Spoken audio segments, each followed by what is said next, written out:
How to reduce the pain of fibromyalgia. It might seem like it will never stop, but fibromyalgia pain can be treated. You will need exercise, meditation, consistent sleep patterns, good eating habits, creams, heating pads, and massage therapy. Optional, cognitive behavioral therapy and cranial sacrum therapy. Step 1. Exercise regularly, no matter how difficult it is at first, to boost stamina, decrease pain, and improve sleep. Step 2. Meditate and practice deep breathing exercises to reduce stress. Cognitive behavior therapy to manage anger and anxieties can control symptoms. Step 3. Exercise discipline in your sleep patterns. Go to bed and wake up at consistent times, and exercise early in the evening to ensure restfulness. Step 4. Eat low-carb foods that are high in protein and reduce your consumption of saturated fats, sugar, caffeine, and alcohol. Step 5. Experiment with creams and commercial rubs to soothe soreness, muscle aches, and pains. Step 6. Use heating pads to improve your circulation and control flare-ups. 75% of fibromyalgia sufferers also suffer from jawbone pain. Cranial sacrum therapists specialize in realigning bones in the head to reduce this pressure. Step 7. Get a deep massage from a therapist who understands the condition to stimulate blood flow in aching muscles and tendons. Did you know? As many as 80% of people with fibromyalgia are women. How to assess joint pain. Joint pain can be harder to describe than other pain. Here are some ways to help your doctor make an accurate diagnosis. You will need location and characteristics of pain, a doctor, an analysis, clarity, honesty, and blood tests. Optional, a podiatrist. Step 1. Determine whether the ache in the knee, elbow, shoulder, or ankle is sharp enough to be worrisome and suggestive of damage. If you can put some weight on the injury, or you and your doctor can touch the sore area, you can decide whether an X-ray might be called for. Step 2. Check for swelling in the joint by touching raised areas. If soft and tender, the swelling could indicate excess fluid from inflammation or a blood seepage. Step 3. Relate other previous or seemingly unrelated medical problems that might contribute to the pain. Old tears, breaks, and wounds can haunt you later. Don't rule out a visit to the podiatrist, as bad shoes or weight gain could be forcing you to walk in a way that has shifted extra pressure to a joint. Step 4. Tell the physician the length of time the joint pain lasts and whether the pain is constant or comes and goes. Bone enlargement, as opposed to soft tissue swelling, can indicate arthritis.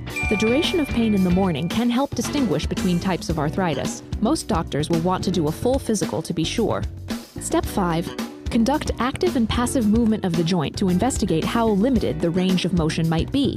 In active movement, you move your joint as directed, and in passive, the doctor does it for you. Listen to the joint as it is moved for crunching. Step 6. Test the blood to investigate whether you have infections like Lyme's disease or systematic problems like anemia that could be affecting the joint. Did you know 50 million Americans suffer from chronic pain each year? How to handle chronic pain. Your pain is real, it's continual, and you want relief. Here's how to get it. You will need a doctor, mental pain reduction techniques, breathing techniques, distractions, movement, yoga, acupuncture, and drugs. Optional, a support group and realistic goals.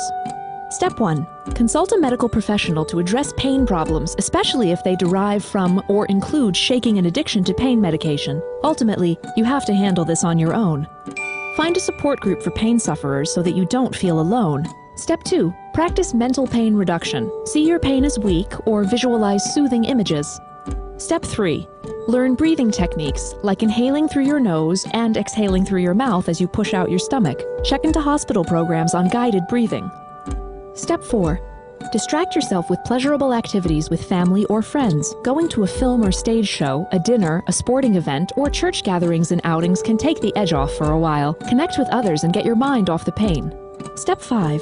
Experiment with regaining difficult movement by pacing yourself, working small areas in restricted but widening arcs, stopping when the pain intrudes instead of pushing through it like trainers often encourage. Set realistic goals. Faster is not necessarily better. Step 6. Stretch and practice low-impact daily exercises like yoga. The mental stimulus of doing something to help yourself and experiencing the resultant cascade of endorphins can be valuable. Step 7. Undergo acupuncture, which has been successful with post-operative and chemotherapy pain, nausea, headaches, cramps, carpal tunnel syndrome, and other chronic pains. Step 8. Accept that some pain medication may be necessary until you can find the perfect combination of activities to manage your pain. Did you know? Between 460 and 377 BCE, Hippocrates left instructions on pain treatment using powder from the bark and leaves of willow trees that is commonly used in aspirin. How to treat a pinched sciatic nerve. A pinched sciatic nerve can produce a variety of symptoms, including shooting pain, numbness, tingling, and weakness. Luckily, this condition is easily treated. You will need rest, anti-inflammatory drugs, hot or cold compresses, a doctor, and stretching exercises. Step 1. Spend a few days resting until the inflammation goes away. Rest will stop any irritation to the nerve and give it a chance to recover. Seek out comfortable positions, but try to remain active. Motion helps relieve inflammation. Step 2. Take an anti-inflammatory drug, such as ibuprofen, aspirin, or a muscle relaxant. Step 3.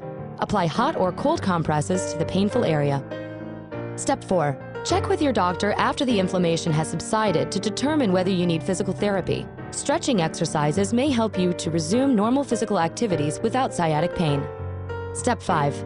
Tell your doctor if you have persistent low back pain. There could be causes for your discomfort other than a pinched nerve. Did you know? Americans spend at least $50 billion each year on lower back pain. How to soothe chronic neck pain.